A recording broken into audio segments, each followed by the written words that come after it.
The BC legislature is reconvening for a summer session to deal with the issue of real estate prices and affordability in the province. As you're probably aware, Vancouver's real estate prices have always been high. It's a desirable and beautiful place to live, and our city regularly ranks high on the lists of most livable cities in the world.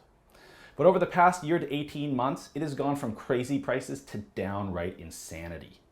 Take a look at this graph right here. That purple line is the average price of a single detached home, which as of last month sat just below 1.6 million. Look at the way it just takes off right there at the beginning of 2015. So after years of inaction and a fairly laissez-faire approach to the housing market, the BC Liberals are finally taking some action to address the issue. They called a special sitting of the legislature beginning this week to enact some additional changes on top of what was previously announced in the BC budget.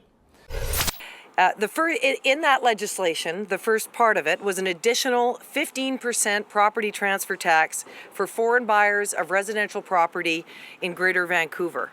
And then second, an investment of $75 million into a new Housing Priority Investment Initiatives Fund. Third, amending the Real Estate Services Act to protect consumers. We are ending self-regulation as promised and implementing the recommendations of the Independent Advisory Group's report. Fourth, changing the Vancouver Charter so the city can implement and administer a vacancy tax so that they can meet their goal of increasing rental supply. Two of the themes of the legislation and from the Premier during the press conference is that she wants to make home ownership for the middle class still viable. And she wants to put British Columbians first when it comes to buying homes. Now, she sounded genuine, but we also can't forget that an election is only 10 months away and that this is the very issue that could determine who wins the vast number of seats in Greater Vancouver next May. But will a 15% tax be enough to deter some of these ultra-wealthy investors who often outbid locals by offering even more than 15% over the asking price? And how about the Quebec Immigrant Investor Program that sees wealthy applicants accepted by Quebec's own immigration system and settling here in BC, thus putting the stress on hard-working taxpayers? Not to mention buyers who may be legitimate dual citizens or permanent residents that are buying here and paying the majority of their taxes elsewhere. So not only is Vancouver stuck with high housing costs, we're also stuck with the inflated public service costs. You know, much of the debate is really centered around who or what is to blame. Many people do raise justified concerns about the issues I just outlined involving foreign money legally coming here.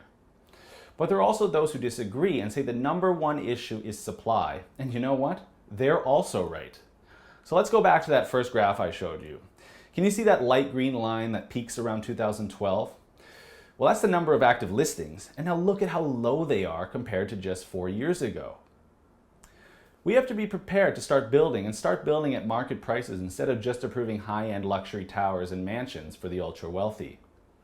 So while I think today is a good start, and the pressure is certainly now on, the market is so far beyond reach for the vast majority of British Columbians, something had to be done to try to stabilize prices. For the Rebel.media, I'm Christopher Wilson. Thanks for watching. Click here to never miss a Rebel update. Want even more of the Rebel? Well, click here to become a premium member.